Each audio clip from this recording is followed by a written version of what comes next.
chicos, ¿cómo están el día de hoy? Bienvenidos una vez más a mi canal. Mi nombre es Angie y el día de hoy estaremos reaccionando al episodio 2 de Yesterday. Acabamos de ver el primero y fue un inicio impactante. Me dejó muy intrigada acerca de saber cómo llegamos de un punto a otro. Entonces, nada chicos, no vamos a hacer muy larga la intro para poder ponernos al día con el episodio en el que estamos. Así que nada, sin nada más que decir, comencemos con el video.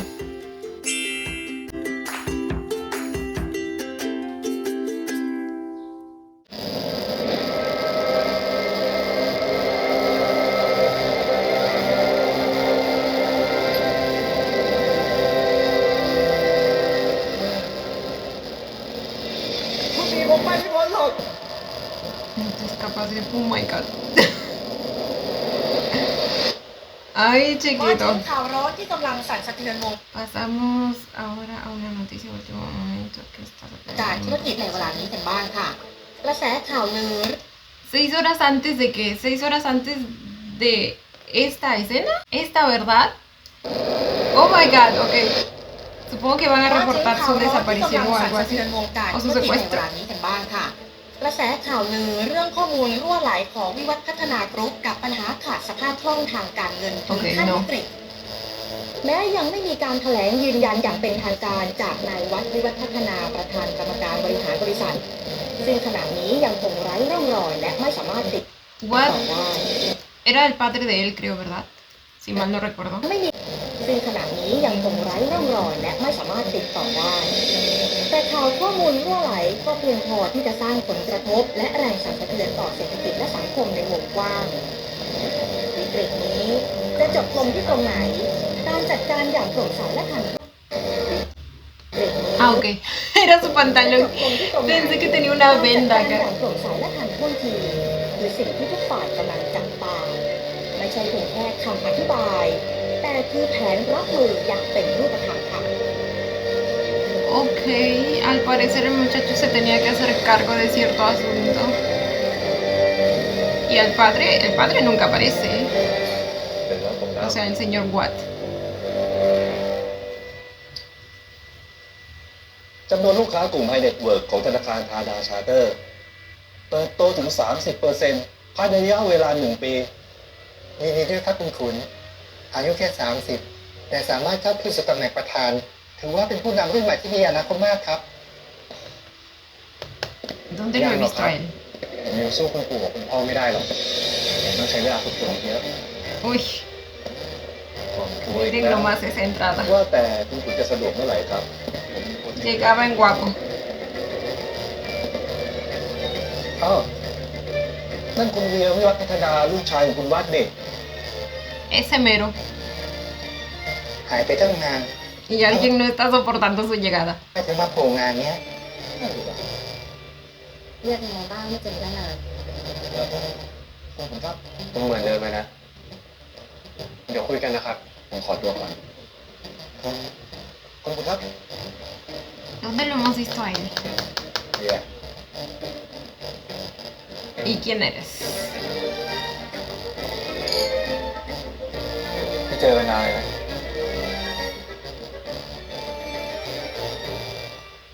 Ok. De entrada ya no me cae. Pero no sé quién será.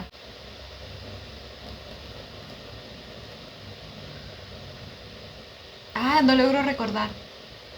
แต่นี่ไปโดนอะไรมา ใช่ตอนที่ถูกลักพาตัวหรือเปล่า Él ya tenía esa cicatriz, ok. De otro secuestro. ¿Cuántas veces ha sido secuestrado el pobre muchacho?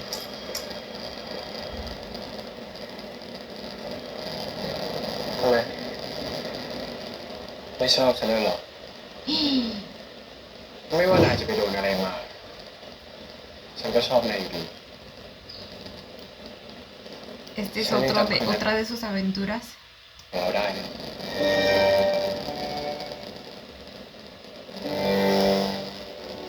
Ay, ay, ay.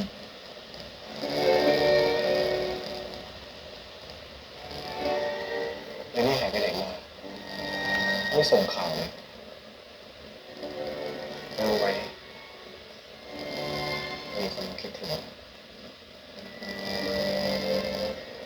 ฉันได้พักร้อนอ่ะ ¿Por qué le queda tan grande el saquito? ฉันได้พักร้อนอ่ะ แต่ฉันก็ตามข่าวทางนี้เสมอ ¿Por qué se está desvistiendo? Aló. ถึงได้รู้ไงว่าทาดาชาเพิ่งไปหา Tadacha, tiene un nuevo presidente. คนใหม่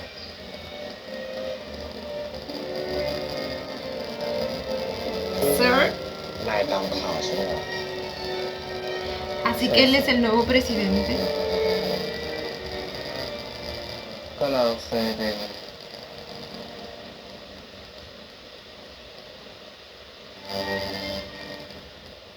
เพื่อนกัน Ah, bueno. Claro, amigos, ฉันคิดถึงนายนะ con derechos.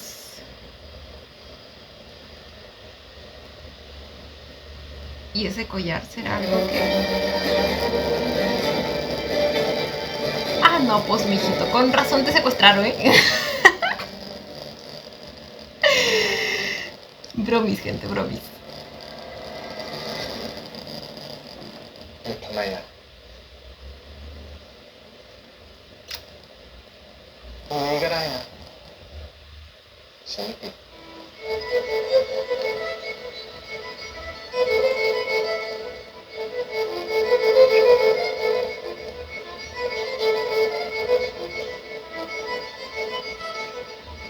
Ay, ay, ay. La cantidad de pestañas que tiene Ford. Tiene más pestañas que yo. รับป้ายตรงนี้สิ Uy. Es una trampa.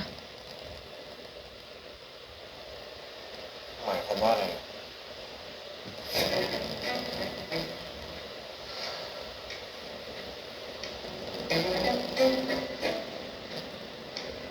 เราไม่ติด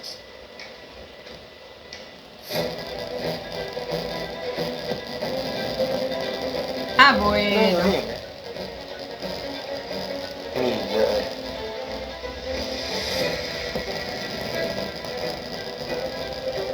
นี่นายจะทำบ้าอะไรอ่ะ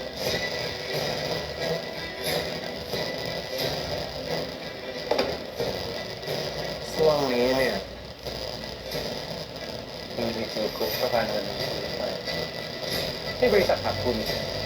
เขาพบว่านาย ¿Quiere financiamiento de él? ไปลงมาเล่นธุรกิจโรงแรมเองเกี่ยวอะไรกับฉันฉันก็แค่ถือเป็นว่าเก่าๆของเรา อยากให้โอกาสเราได้ร่วมมือกัน Ok, eso es lo que busca. ออกไปเจอได้ไหม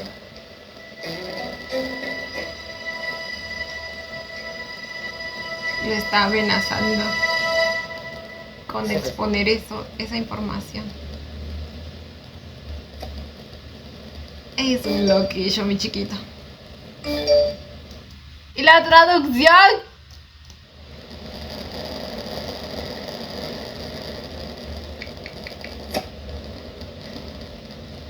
¿Con quién se supone que está hablando?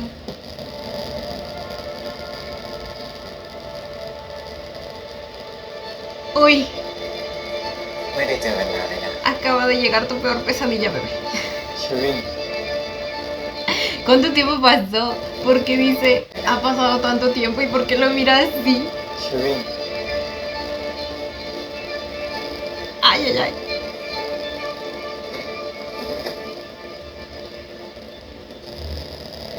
ปล่อยฉัน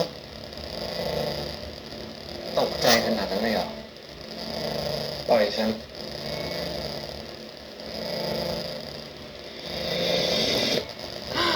Estás oliendo a otro.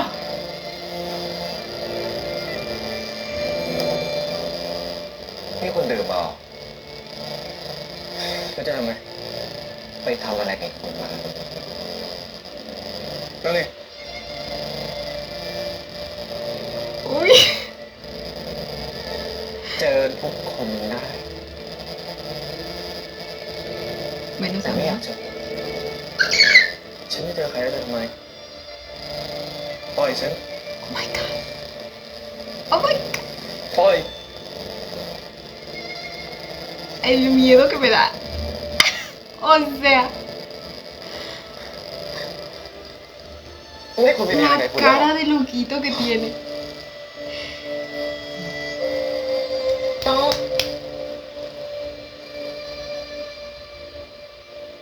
ทำไมถ้าฉันแล้วจะทำไมคุณไม่มีอะไรกับมันได้ยังไง นี่เพราะผมมีแค่คุณน่ะ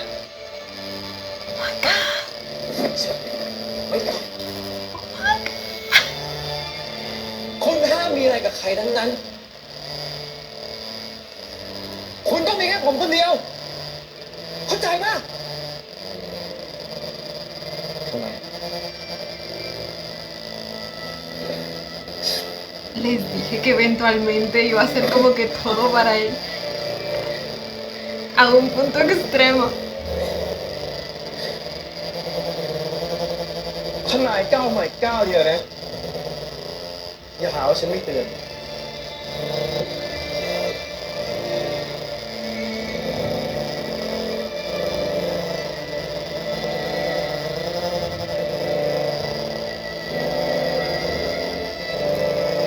ฉันเอาจริงนะ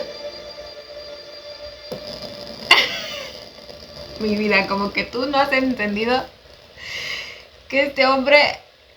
pues no está bien de su cabecita. Entonces... ¡Oh my god! Claramente esa botella no lo iba a detener. ผมรู้ผมทำผิดเอาไว้ La regué. ¿Qué hizo? นายบ้าไปแล้วอ่ะ O sea, me imagino qué cosas pudo haber llegado a hacer viéndolo en este estado, pero เฮ้ย ¿qué hizo?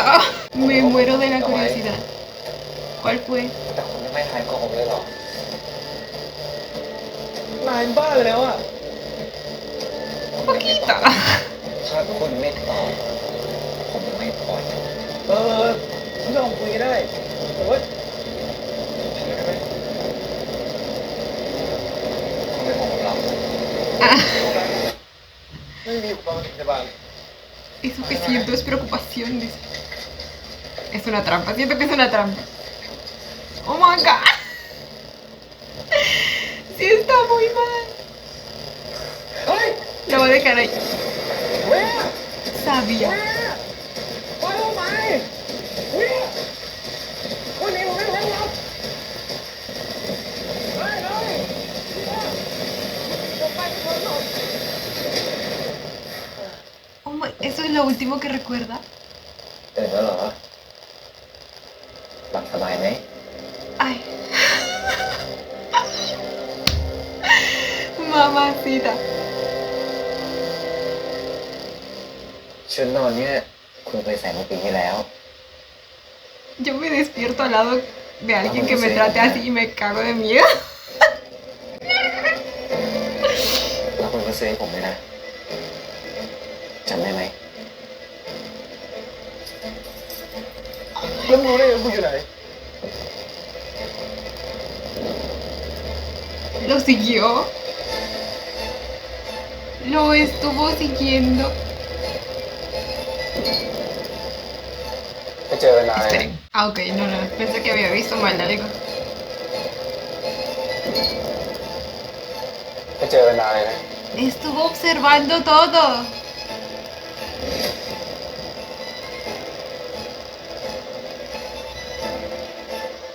Y eso también. ไม่เกินไปแล้วอะทำรู้กันอะไรวะ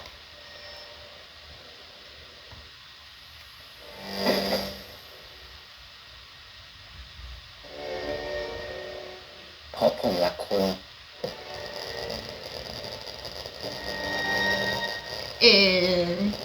No.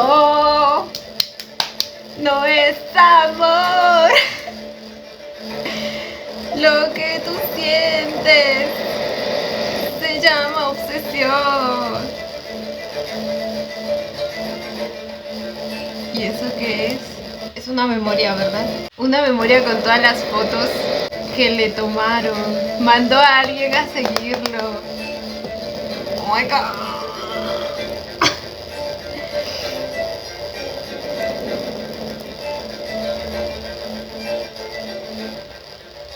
เชียงใหม่ครับ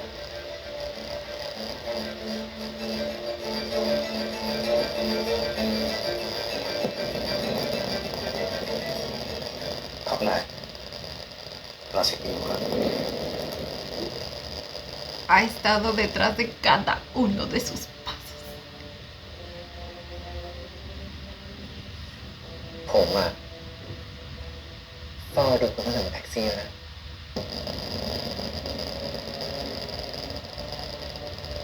Ay, mi madre. เวียเรากลับมาเป็นเหมือนเดิมกันได้ไหม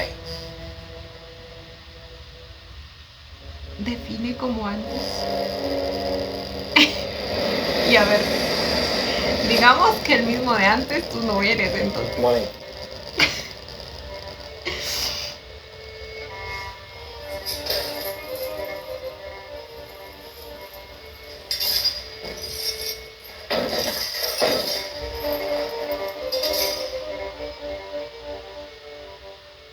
ถ้าวันนั้นผมตัดสินใจไม่ติดต่อไปหาเขาชีวิตของผมคงไม่เป็นแบบนี้ Contactarlo qué día.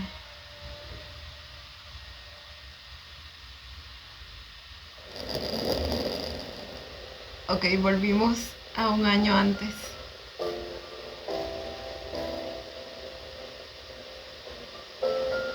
¿Ese no es el perrito que tiene en la foto su mamá?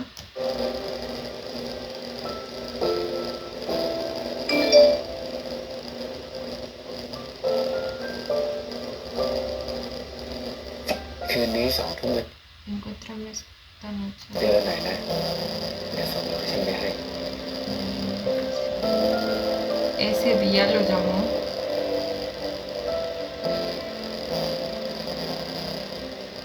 Y él todo feliz.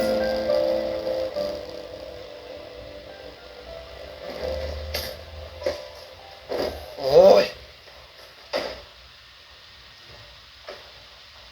กูขอบ่นหน่อยได้ปะ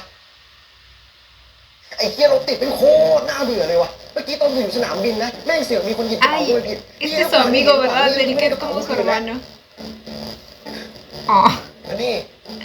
กระเป๋ามึงนี่มึงให้กูเอามาเพิ่ม entiendo el sentimiento. ทำไมอ่ะ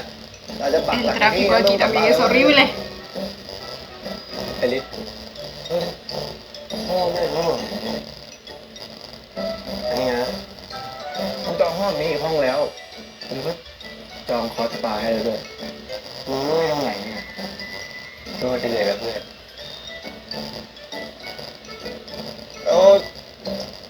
ไหนบอกว่าจะไม่ลงทุนแล้วไงมันไม่กลับบ้านแถมเรียกให้กูมาที่นี่อีกเนี่ย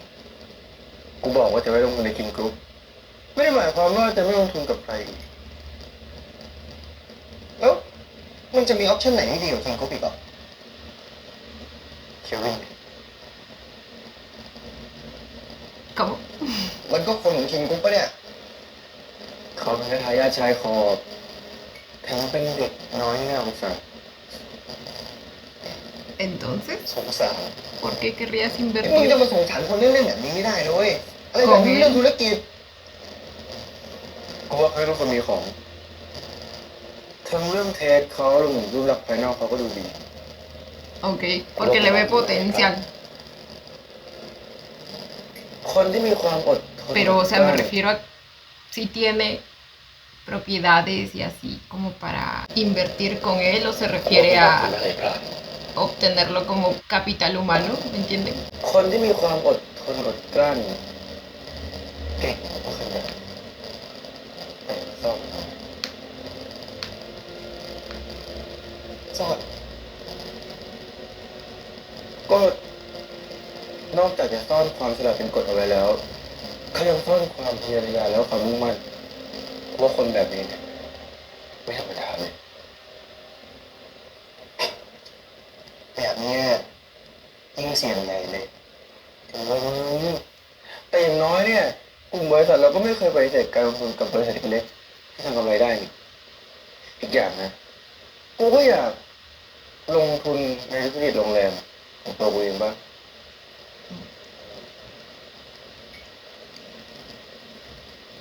ยังจะหาคนเพิ่มแต่กูอ่ะก็นี่ไงกูถึงเพิ่งมานี่ไงมึงจะได้ช่วยกูดูไงผมมั่นใจนะสายตาเราสองคนเนี่ยแต่ผมมากพอ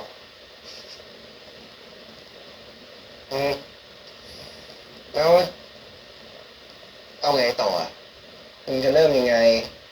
จะดูอะไรดูยังไงดูเมื่อไหร่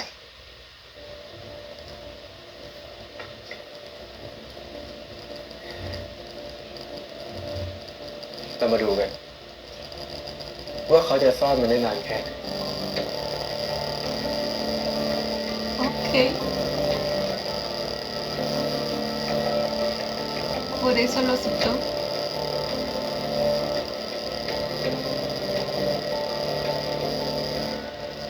Siento que es incluso como un reto para él. Sacar ese lado oculto suyo.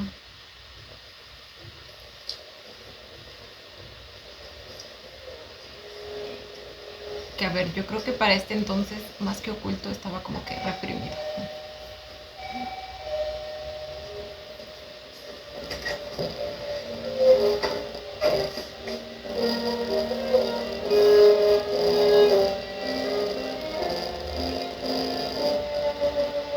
Kevin ใช่ไหมครับ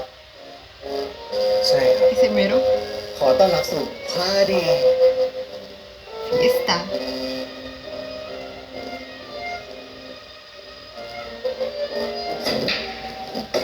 เฮ้ยเนี่ยขึ้นมาเฮ้ย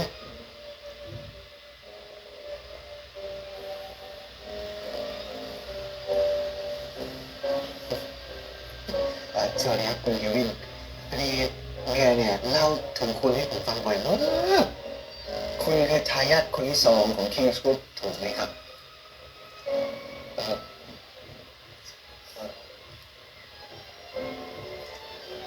ไม่ขนาดนั้นหรอกครับเควินเนี่ยเขาเก่งเรื่องออกแบบมากรวมถึงบริหารโรงแรมด้วย Y sí. อยากไปกับเขาไหม Definitivamente en él tendríamos, o sea, más bien, si มาจนแก้วเหรอ invirtiéramos en él y en todo su potencial, lograríamos cosas grandes. มาจนไม่คุย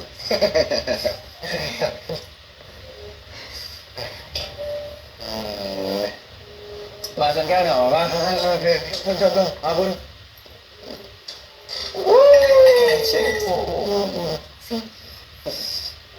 เบาเบาเบา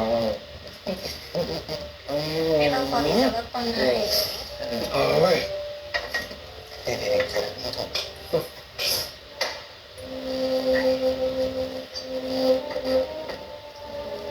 ทำไมเว้ย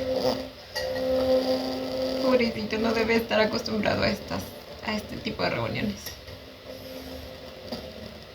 ไม่ได้บอกคุณ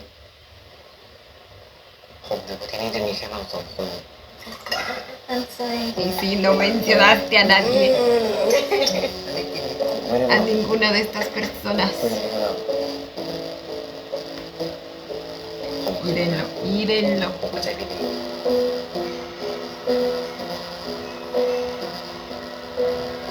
Usando el gaslighting.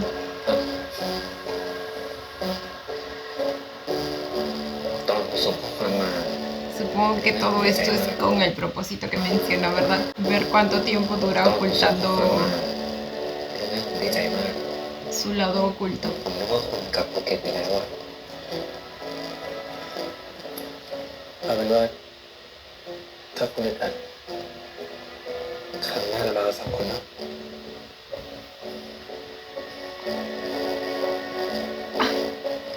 ¿Cómo se alegraba? ขอบมีแล้วเหรอ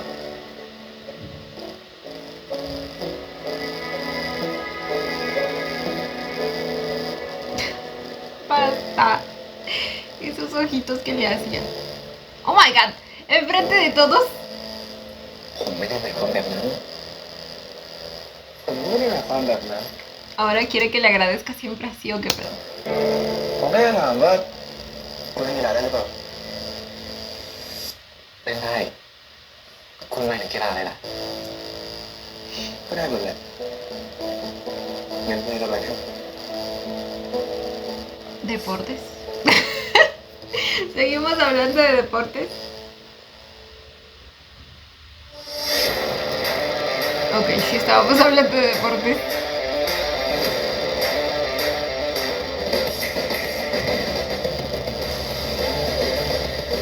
Práctica de esgrima.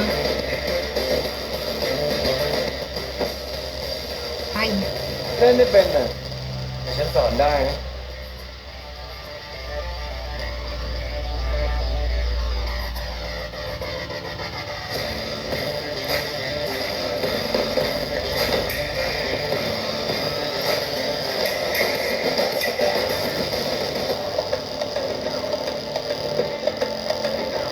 เป็นเหมือนกันนี่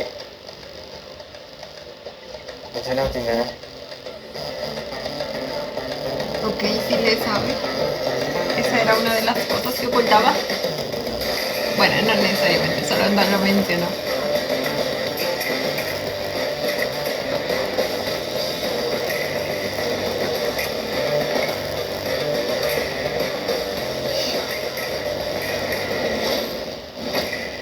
Uy, ฟันดาบอ่ะเขาไม่ได้สอนให้ชนะทุกครั้ง แต่เขาสอนให้เราต้นใหม่ได้ทุกครั้งต่างหาก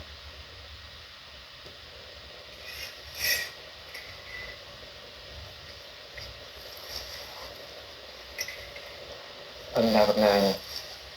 esgrimió. ไม่เหมือนกันนะ Se dice เพราะ así. ฉะนั้นครั้งหน้าต้องเป็นเล่นกีฬาในแบบของผมบ้าง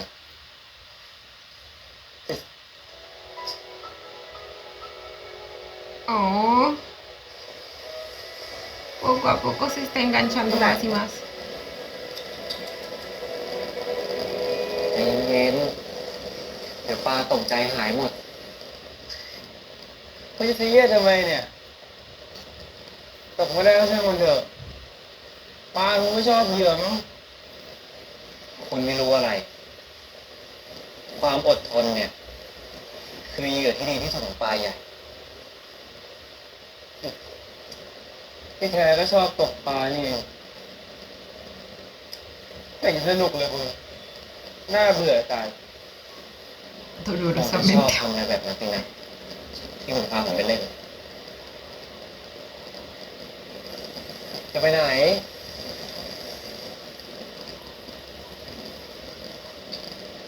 นี่คุณ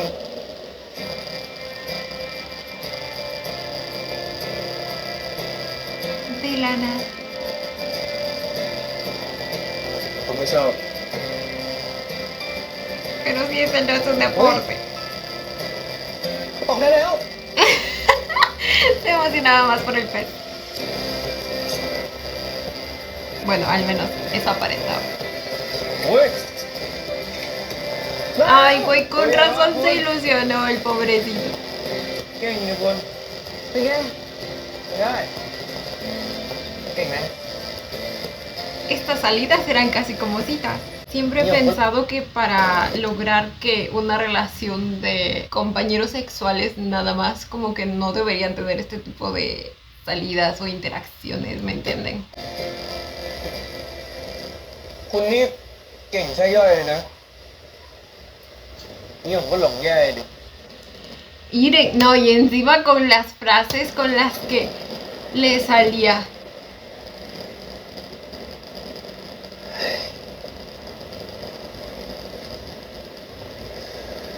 Y a él claramente le molestaba.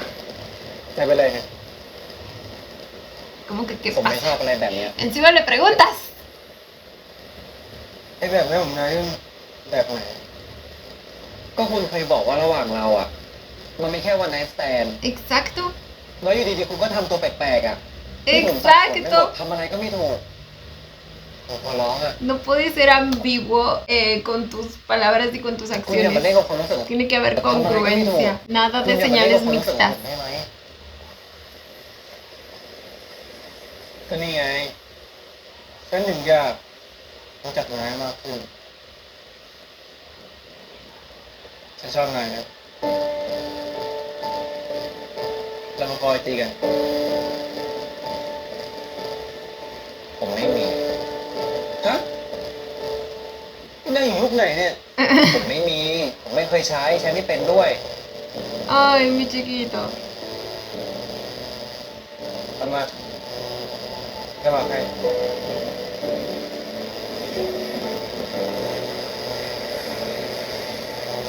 นี่ผมไม่อยากจะโม้หรอกนะคุณผู้ติดตามฉันเนี่ย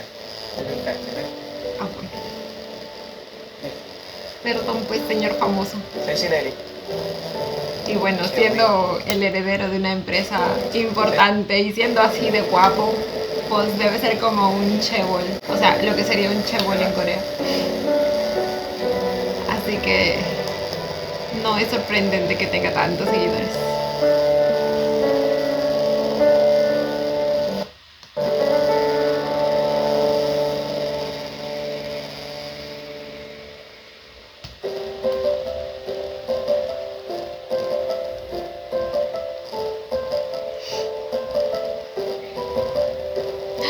Puso una foto de él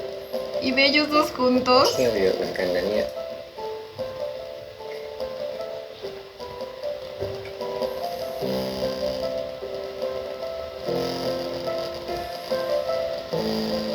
คนคุยเยอะจัง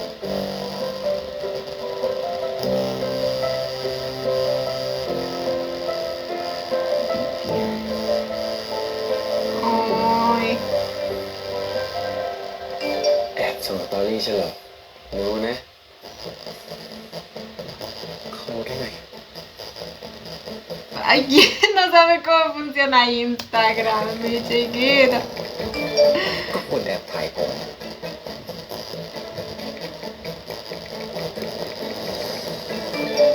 คราวหน้าจะไม่แอบแล้วถ่ายรูปคู่กันไปเลย Me está ilusionando, güey. Y siento que solo, o sea, solo quiere probar algo. Otra vez el perrito.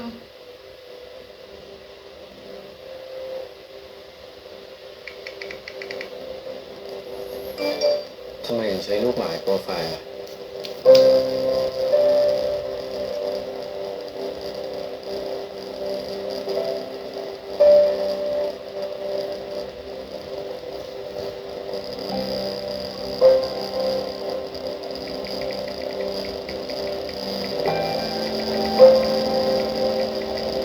ไว้ค่อยเล่าให้ฟังคราวหน้า ผมจะบอกความลับกับคุณ Secreto.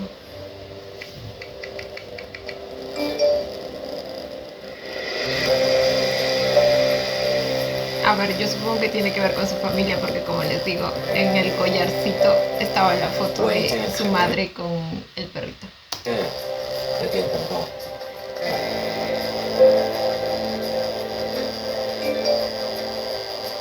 ไว้เจอกันคราวหน้าแล้วเดี๋ยวผมบอก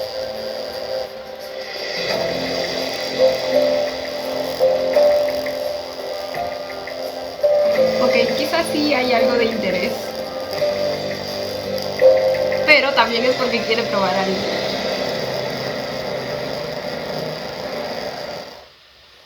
Eso que dijo acerca de lo que oculta. เล่าให้ฉันฟังได้ไหมผมอยากสร้างธุรกิจของตัวเอง อยากทวงคืนความยุติธรรมให้กับแม่ผม แล้วก็ทุกๆอย่าง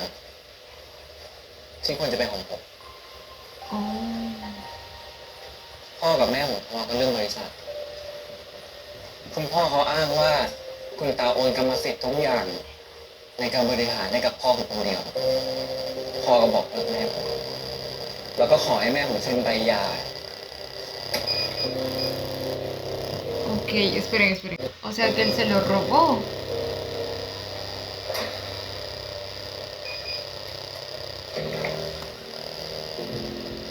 แม่หอแต่ร้องไห้ แล้วก็พูดกับผมว่าเราไม่เหลืออะไรแล้ว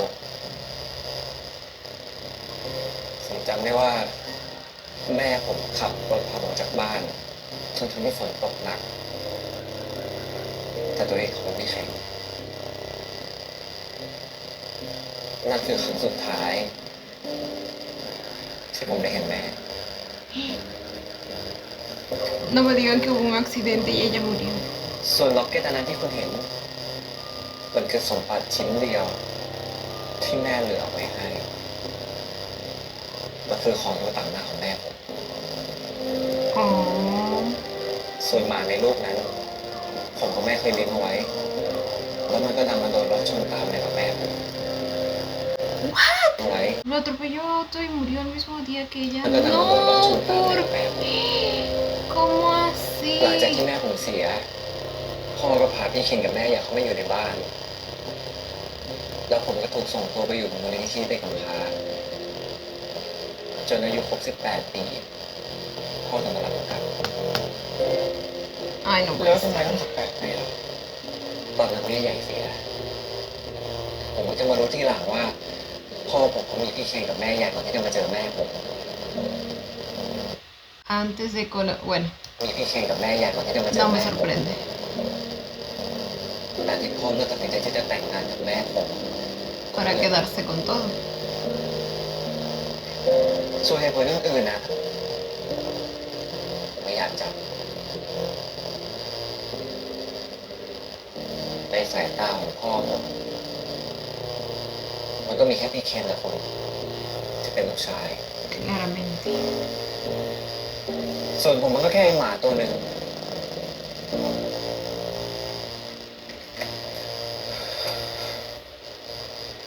ผมสาบานกับตัวเองเอาไว้ ว่าผมจะประสบความสำเร็จให้ได้ และจะทำให้ทุกคนเห็นว่าลูกชายของแม่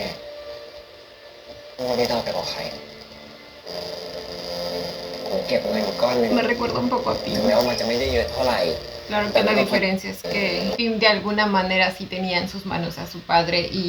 por ciertos momentos como es que sí tenía valor ante sus ojos, ¿me entiende? Al menos cuando le convenía, pero en el caso de Kelvin, o sea, ni eso, ni eso, para su padre nunca ไม่ได้ด้อยไปก existió. ว่าใคร ผมเก็บเงินอยู่ก้อนหนึ่งถึงแม้ว่ามันจะไม่ได้เยอะเท่าไหร่ แต่มันก็พอที่จะซื้อที่ได้แปลงหนึ่งผมตั้งใจว่าจะเอาที่เนี้ยสร้างรีสอร์ทตัวเองแล้ววันหนึ่ง Ok, no es que no tenga nada, ผมจะโค่นทิ้งผมให้ได้ tiene al menos algo para เมีย empezar de nuevo y คุ solo. ณจะร่วมมือกับผมไหมผมสัญญานะ Ay, la manera en que lo hacía parte de esto. ผมจะแบ่งให้คุณครึ่งหนึ่ง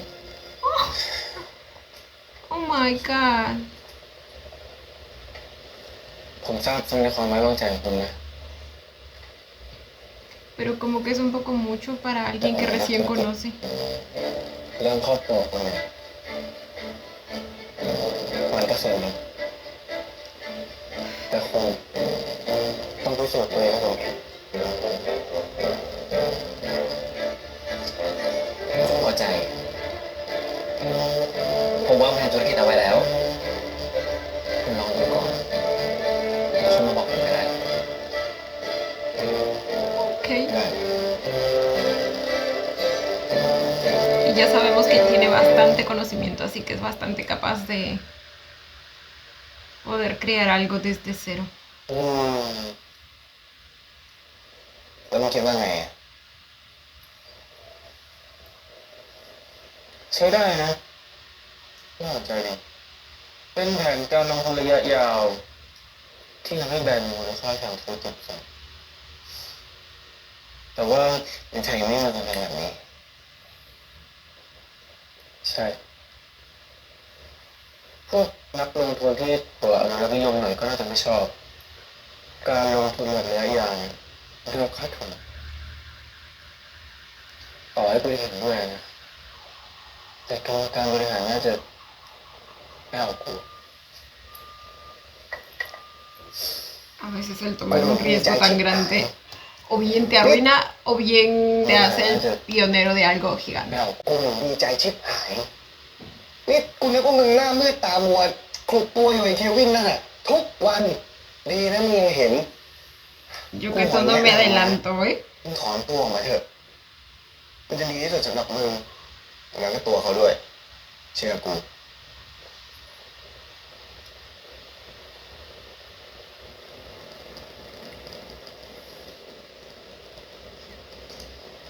ขอบคุณครับ Porque algo me dice que sí lo va a terminar ayudando. คุณ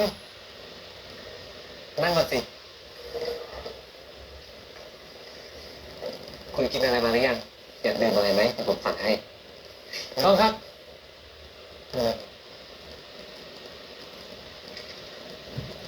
ฉัน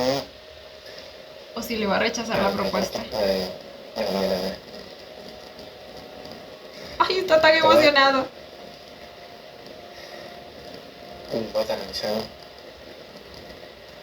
ไม่สามารถทำได้ด้วยจริง Ok, quizá no ahora, pero más adelante. Yo siento que sí lo va a terminar ayudando. ไม่ใช่มันไม่ดีนะมันดีมากเลยแล้วเพราะอะไรล่ะจริงๆแนวคิดมันก็ต้องตลกมากเลยแต่มันก็สุดโต่งมากเหมือนกันหนาสมมากเลยนะที่จะกล้าเสี่ยงกับมันแล้วก็นโยบายบริษัทฉันจะไม่ยุ่งเกี่ยวกับอะไรที่ไม่เห็นภาพหรือว่าเป็นแค่ข้อมูลทางตัวเลข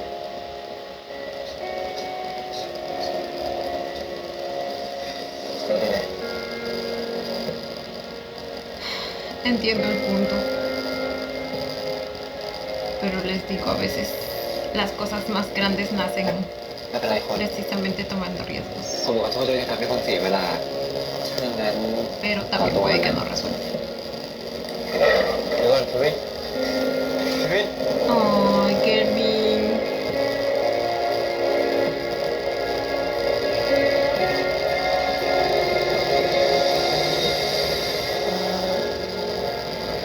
Realmente siento que le dolió decirle que no. ล่าสุดผมเที่ยวมาไปเที่ยวที่ไหนเนี่ยไหนอ่ะอยากรู้ไหมอยากรู้เลย Pasaron 3 meses. ติดนิ้วได้หรือยัง เรียบร้อยสิครับ ใช่นะคอนเนคชั่นจังเลยนะคะ เอางี้เลย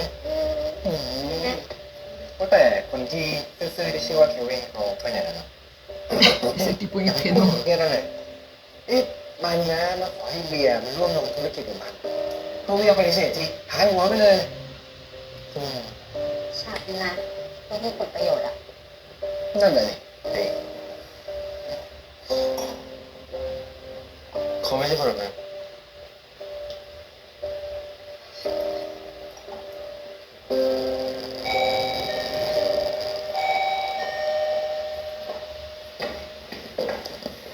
พี่คนเต้น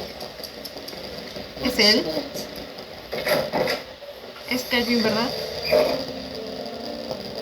เควินผมขอเวลาก่อนแป๊บนึงได้ไหม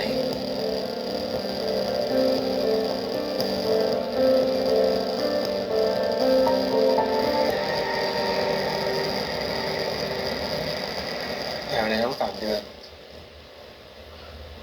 ฉันคิดว่านายโกรธฉันก็เลยรู้มากเลย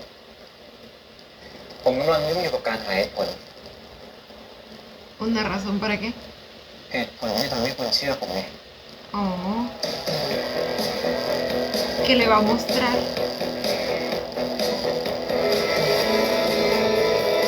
Ok, me encanta. Se está esforzando. Él tampoco quiere que inviertan en su negocio así nada más, a ciegas. Él quiere demostrar que realmente vale la pena.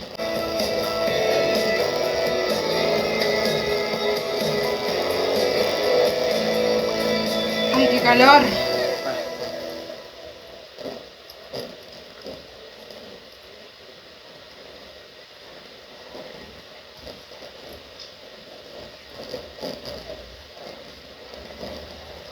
ที่นี่คือคุณจำได้ไหมที่คุณไปถามผมเรื่องแผนนะผมใช้เวลาทั้งหมด3 เดือน ใช้ที่ดินของตัวเองแล้วก็สร้างที่นี่ขึ้นมา ผมวางแผนทั้งหมดแล้วนะทั้งการออกแบบภายนอกแล้วก็ภายในด้วยตรงนู้นเนี่ยคือโซนล็อบบี้เป็นจุดเช็คอินแล้วก็เอกลักษณ์ของโรงแรม Claro, después de todo él es arquitecto. Su mamá creo que también lo era, ¿verdad? Y su abuelo, porque ahora supongo que el señor que estaba en la foto era su abuelo. Entonces esa foto que tenían era de algún día que estaban ambos en obra. ส่วนภายในทั้งหมดนะผมออกแบบเป็นฟิลโมเดิร์นผสมดอกไม้ผมอยากให้ทุกคนได้เข้าพักเนี่ยได้รับความสะดวกสบาย แล้วก็ใกล้ชิดกับธรรมชาติมากที่สุด Ay, คุณว่าเป็นไง ฉันว่าดีนะ แต่คิดว่า así que ya estaban llevando a cabo el proyecto. เดี๋ยวนี้คนเลี้ยงสัตว์เยอะแล้วก็รักสัตว์มากเลยอ๋อได้คุณเข้าไปดูข้างในไหมผมพาไป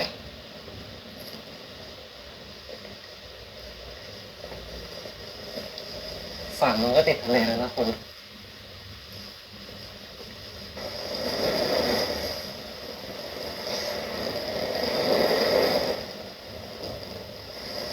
Me recordó a Lucy. เรียนคุณคิดว่าความคิดของผมเป็นยังไงบ้าง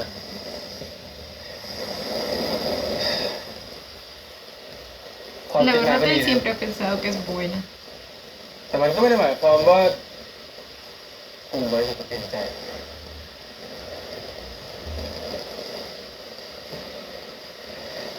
แต่เป็นว่าฉันจะยอมเสี่ยงสักตั้งแล้วกัน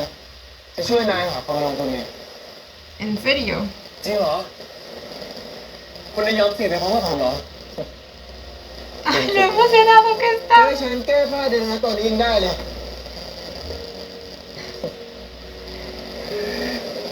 Oh, ขอบคุณนะ คุณเป็นคนแรกเลย ที่เชื่อมั่นในตัวผม ay, chiquito. นายนี่ดีใจเกินเหตุนะ Ha sido el primero en todo en su vida. El primero que le da al menos tantito de afecto y preocupación cuando lo sacó de la cárcel. El primero, bueno, sexualmente también. El primero que cree en él. El primero que lo trata bien también, diría yo. Al menos después de mucho tiempo, porque obviamente seguro su mamá y su abuelito sí lo trataban bien.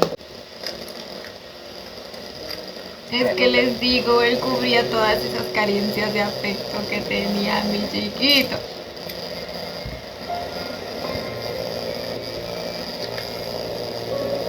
รูปคู่รูปแรกของหุ้นส่วน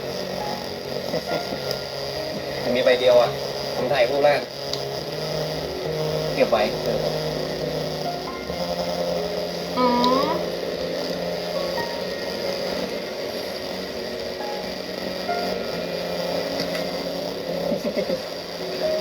Ay, qué bonitas fotos.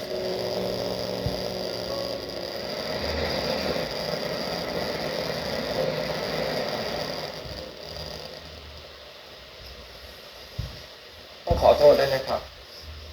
ตอนนี้ Ay, no. ทางสินเชื่อเรายังไม่พร้อมให้อนุมัตินะครับ ขอบคุณครับ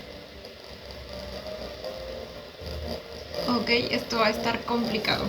Definitivamente no va a ser fácil. ตอนนี้ทางธนาคารยังไม่มีนโยบายที่จะอนุมัติสินเชื่อเกี่ยวกับเรื่องนี้ค่ะ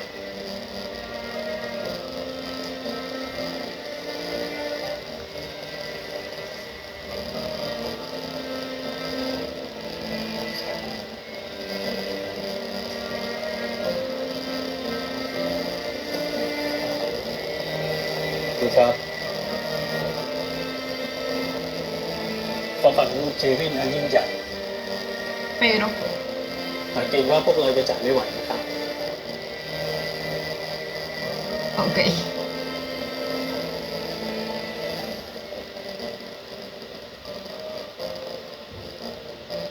แช่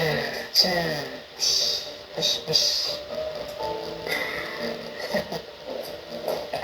คุณเคนคะ ตอนนี้กองทุนทุกแห่งเนี่ยปฏิเสธที่จะ Más inútil e inmaduro no puede ser. ต Me อน da นี้กอง tanto ทุนทุก asco. แห่งกองทุนทุก Todos los fondos han declinado แห่ง invertir. เนี่ยปฏิเสธที่จะลงทุน No me digan que es por su culpa. ดีมาก จับตาดูพวกมันต่อไป แล้วก็ดูแลพวกกองทุนให้ดี Maldito Ya. perro. ได้เงินลงทุนแม้แต่บาทเดียว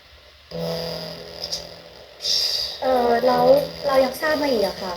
ว่าตอนนี้คุณเวียก็สนใจร่วมธุรกิจ แล้วก็ Y pensar que su hermano estaba dispuesto, o sea, estuvo dispuesto a culparse por lo que él hizo. No, no, no, no, no. Ni siquiera por tantito agradecimiento. Es que me sorprende, no, pero me indigna. แล้วเรายังทราบมาอีกอะค่ะว่าตอนนี้คุณเวียก็สนใจร่วมธุรกิจ แล้วก็จะช่วยคุณเควินหาเงินลงทุนเนี่ยค่ะ Chúpate esa.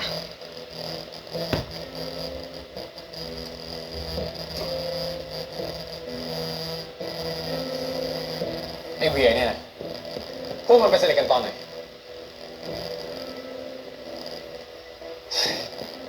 ไป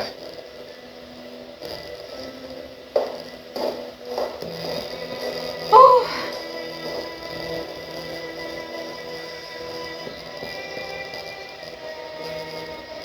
ไม่คิดเลยว่าแกจะปล่อยให้เวียจริงๆคุกออกเลยไม่ได้เพราะความช่วยของแกแท้ eso sí que le ardió. ๆผมแค่อยากช่วยให้บริษัทของเราเดินได้เร็วขึ้นนะครับ นั่นแหละที่พิสูจน์ว่าแกอ่อนไปสำหรับเกมนี้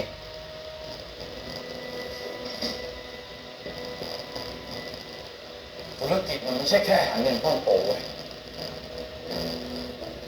แต่มันขัดการรักษาความน่าเชื่อถือ Lo trataron como el inútil que es. เงินสกปรกล้างได้ แต่ชื่อสิ่งที่แปดเปื้อนเนี่ยมันไม่มีวันกลับมาขาวสะอาดได้เหมือนเดิมหรอกเอาเสียหาย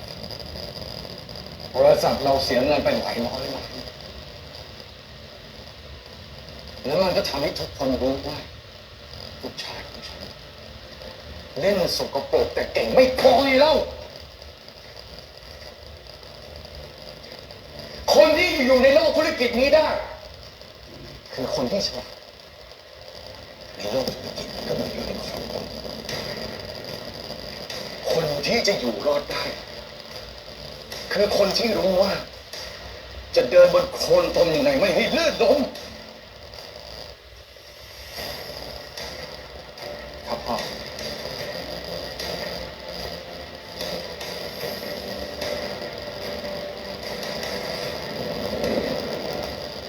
พวกเวรนะ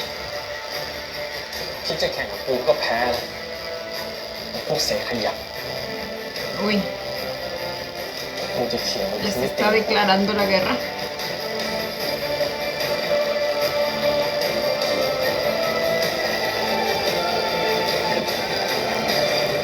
เควิน Alguien pásele un ibuprofeno para el dolor.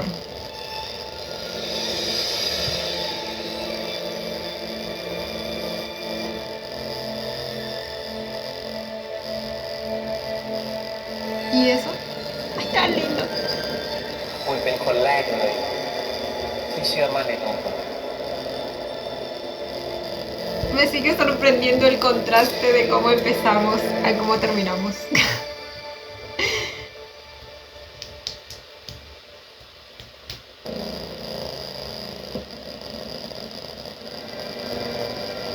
Estamos de vuelta en la actualidad.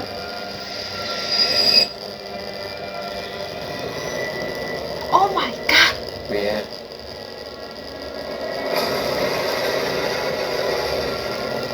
เวีย พี่เวียตื่นยัง ตื่นได้แล้ว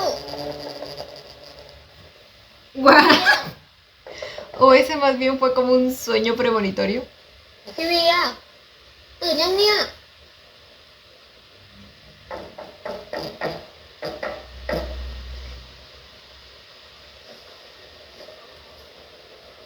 พี่เวีย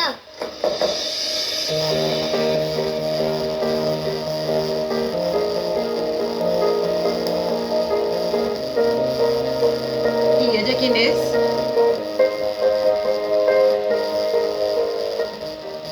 ก็ได้ กลับมาก็เอาแต่นอนพี่ตื่นมาพักผ่อนบ้างนี่พยายามน้ำไม่เล่า โอเค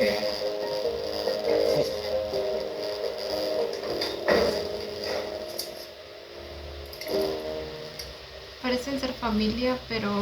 supuestamente él no tenía hermanos. Era hijo único. กินเลยที่รัก มื้อนี้ฟรี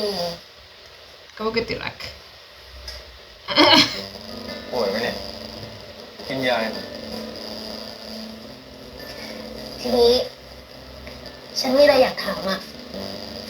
เป็นจะได้ตัวน้ำเบียร์บริป้ากันจากเมินปีกหมาอะไรนี่ ไอ้หอม Él es nativo de Chiang Mai. แบบ เพิ่งมานะครับ นิดๆเนาะ เป็นไงครับ ข้าวซอย2 ถุงด้วยนี่เจ้า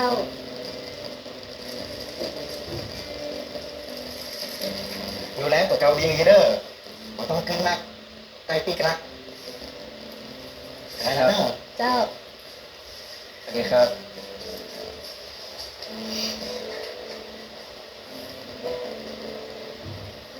ไงเมื่อกี้ ว่าไงนะ ทีนี้ ฉันมีเรื่องอยากปรึกษา คือฉันอยากไปทำธุรกิจที่กรุงเทพ พี่พอจะมีรูทางหรือว่ามีที่ไหนแนะนำไหม ไม่ได้เหรอ เปล่าแค่เกิดว่าเด็กมันใหญ่ละเขาต้องบินละกา Ah. ฉันซีเรียสนะ อยากปรึกษา ดีเนาะยังจำได้เลยตอนใหม่ๆเนี่ยทำอะไรไม่เป็นเลยไม่เคยเปิดร้านที่กรุงเทพเลย Debe ser como alguna amiga de la infancia, que es como su hermanita.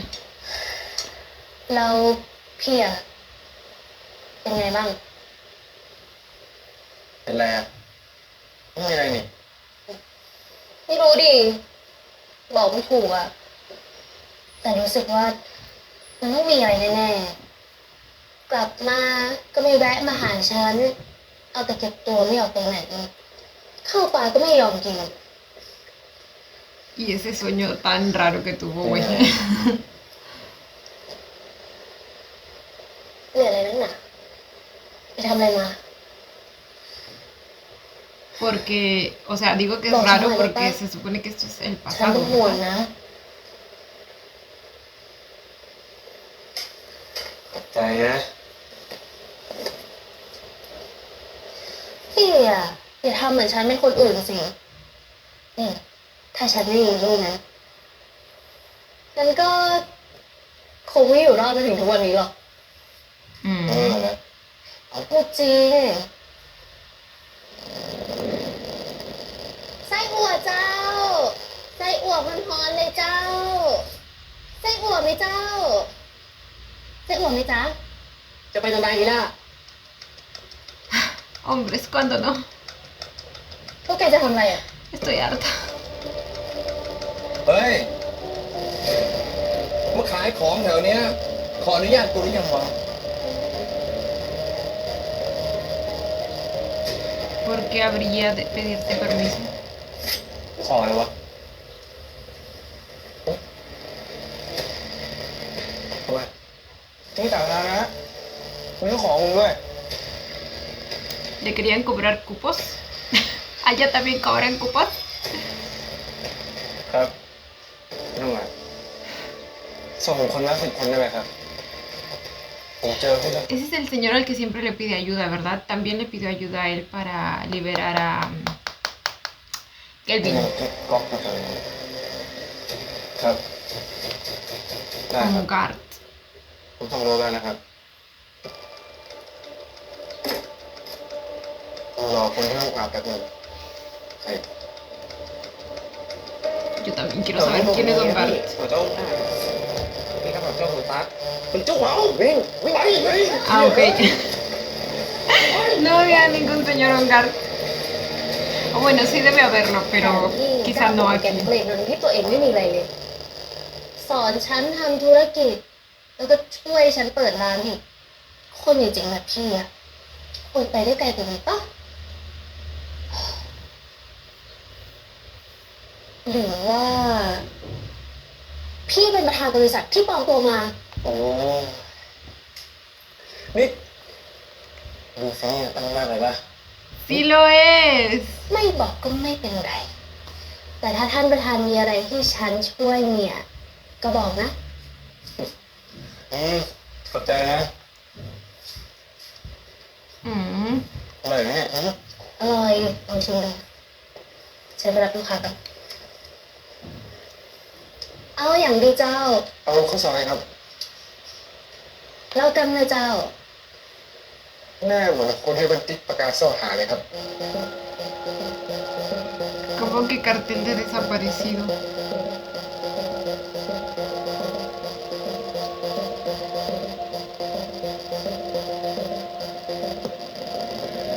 ประกาศ What? รางวัลแจ้งเบาะแส500,000 บาท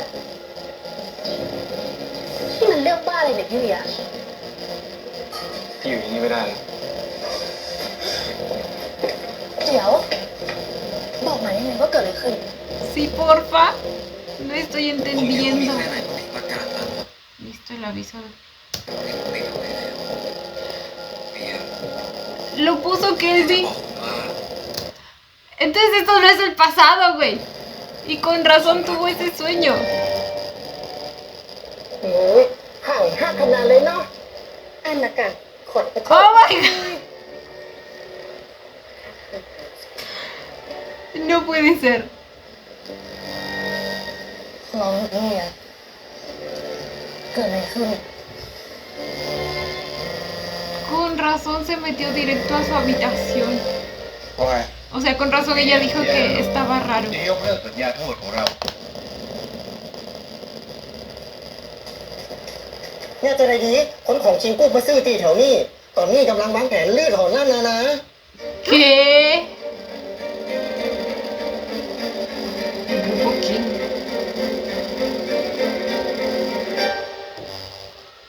Oh my god, siento que me he perdido de tanto. O sea, siento que hay tanto que necesitamos saber. อุ้ย อุ้ยข้าศึกบุกอะ El baño. จับกระเป๋าได้ไหมขี้หนูฉันมาก Naturaleza me llama. ลองหน้านะ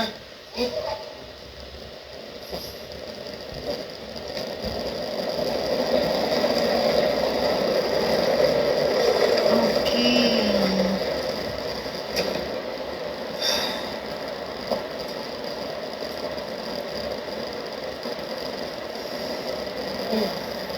Probablemente esto también lo esté observando, ¿verdad,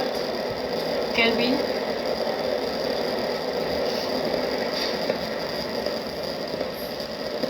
Ahí está. Ahí está él, a mí no me engañan. Son sus pasos.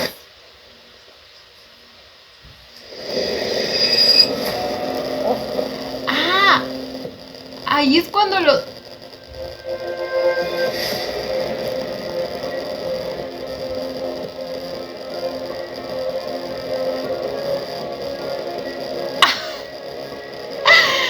¿Qué está pasando? Aquí es cuando lo secuestra. ในที่สุด ผมก็เจอคุณ Ok. Sí es el pasado, pero no tan pasado. Es como el pasado que pasó antes de lo del secuestro. Pero antes de eso, pues ya pasaron cosas para que él haya estado así de raro, ¿me entienden? Y para que Kelvin lo haya estado buscando por todos sitios. Incluso haya mandado a poner sus carteles de desaparecido y haya dado una conferencia en la que le dice que lo ama y así, ¿me entienden?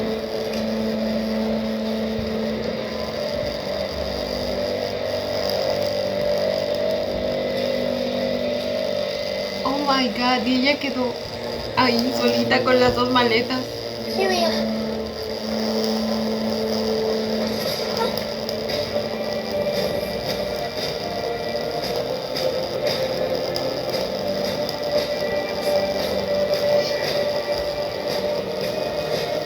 ไม่รับอ่ะ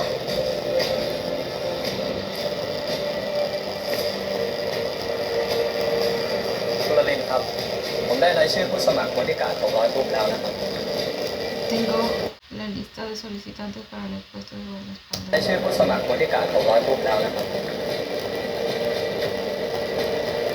Uy.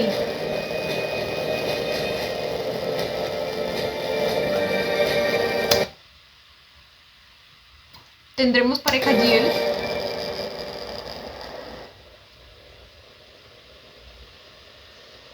เชื่อนะ Porque si no me equivoco, como que en una imagen de la intro, creo que son ellas dos. บอกว่าธุรกิจคือครอบครัวแต่ว่าพ่อครอบครัวมาแรกคือธุรกิจ What? แต่ว่าพ่อครอบครัวมาแรกคือธุรกิจ พันธมิตรที่ดีจะทำให้เรามีอำนาจและอำนาจนี้ที่จะรักษาทุกอย่างไม่ได้ แล้วความสุขของเราพ่อเคยนึกถึงบ้างไหม ความสุขเป็นของฟุ่มเฟือยไร้สาระแต่ถ้าลูกอยากมีความสุขการที่เรามีเงินมันก็ช่วยได้มันซื้อความมั่นคงได้เงินมันช่วยได้เสมอ แล้วสำหรับพ่อหนูก็คงเป็นแค่หมากตัวนึงสิคะ Y sí, bebé. Recién te das cuenta, chiquita. Hace un año intentó hacer lo mismo.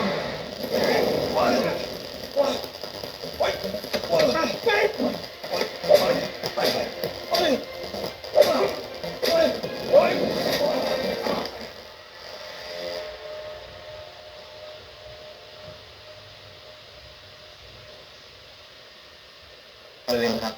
มีวันไหนใช้ได้บ้างนะครับ Probablemente es por el peinado, pero le veo un aire a Lisa. ผู้สมัครใหม่คนหนึ่งครับ แต่ผมคิดว่าอาจจะไม่เหมาะสมเท่าไหร่ แต่ถ้าคุณเรียนจะลองดูก็ได้ครับ เข้ามาได้ No me digan que es ella. ¡Oh my god! Se le está postulando para guardaespaldas. เกินได้ Justo ella había escuchado la conversación, ¿verdad? De que necesitaban o que estaban buscando guardaespaldas. ¿Sabe pelear? Bueno. Bueno. Eso, bebé. ¡Oh! Ok. Con gritito y todo.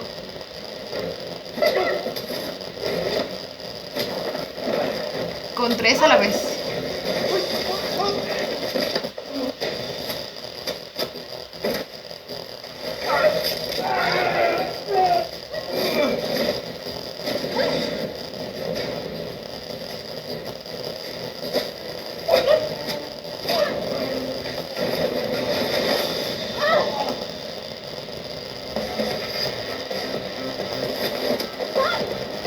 Supuestamente estaba fingiendo ser hombre.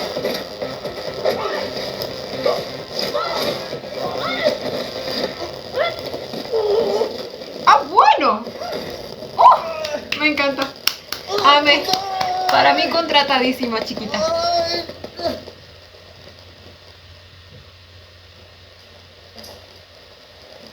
Ok.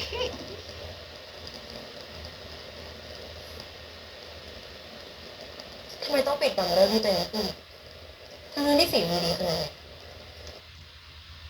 O sea, sí, lo estaba intentando ocultar, aunque, bueno, como ya, no sé si porque ya lo habíamos visto antes o porque realmente no se notaba que sea un chico, pues desde el principio ya sabíamos que era una chica. ก็จะได้ไม่ต้องมีใครเอามือให้เพราะฉันเป็นผู้หญิงค่ะเธอชื่ออะไร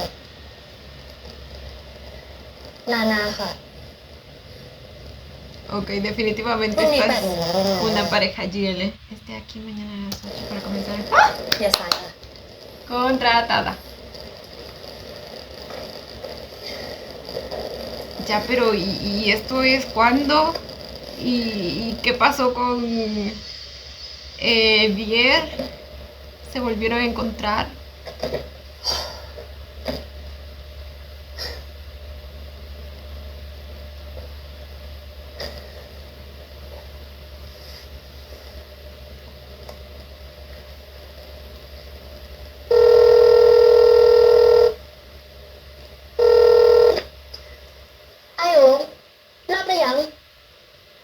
Sa chính đây cóอีเนอะไอ้เวหายตัวไปตั้งแต่ตัววานละจนประเดี๋ยวนี้ยังติดต่อบ่ได้เลยเขาจะได้ดี Ok, เขาควรไปแจ้งความก่อน Ya pasó un día y al parecer como que no supo qué hacer. Ay, no sé, yo sí estaría bien preocupadísima, ¿eh? O sea, literalmente desapareció, se esfumó como si fuera aire y ella literal fue hasta conseguir trabajo. Ya, pero entiendo que también sea urgente, ¿no? Porque recién está llegando a la ciudad y lo necesita, pero yo hace rato creo que habría ido a la policía. Aunque igual supongo que por las puras, porque no te toman la denuncia si es que no han pasado no sé cuántas horas y así. แม่กะก็ขอผู้จักครอบครัวเพิ่นก่อนพ่อเพิ่นเป็นนักธุรกิจดังด้วยนะจะย่างให้หยังก็ขึ้นดีๆเนอะลองติดต่อครอบครัวเพิ่นก่อนดีก่อน เปิ้ลบอกว่าเกยโดนลักพาตัวไปเมื่อละ เป็นไปได้ก็ที่เปิ้ลจะโดนลักพาตัวไปแหม ใจเย็นๆจะไปฟังย่าให้หยังเตื้อครอบครัวเพิ่นก็มี Aún no sabemos si ese secuestro también fue llevado a cabo por Kelvin o fue otra persona.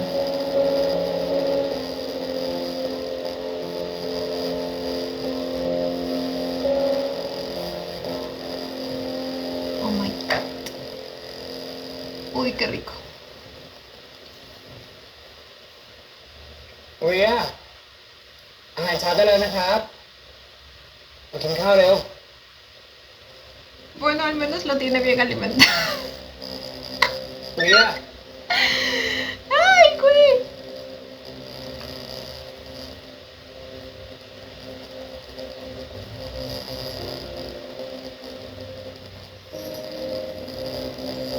Y sí, definitivamente están como en un sótano o algo así. No, literal no hay luz en ese lugar. Bueno, ahí hay unas ventanas. นั่งเลย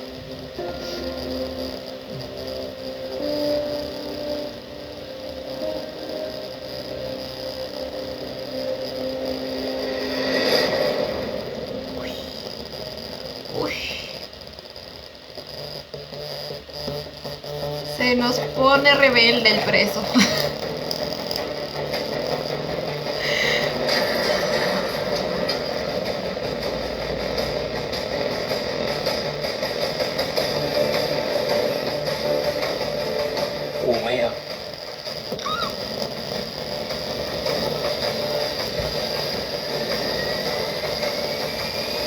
Yo que tú me porto bien, chiquito, ¿eh?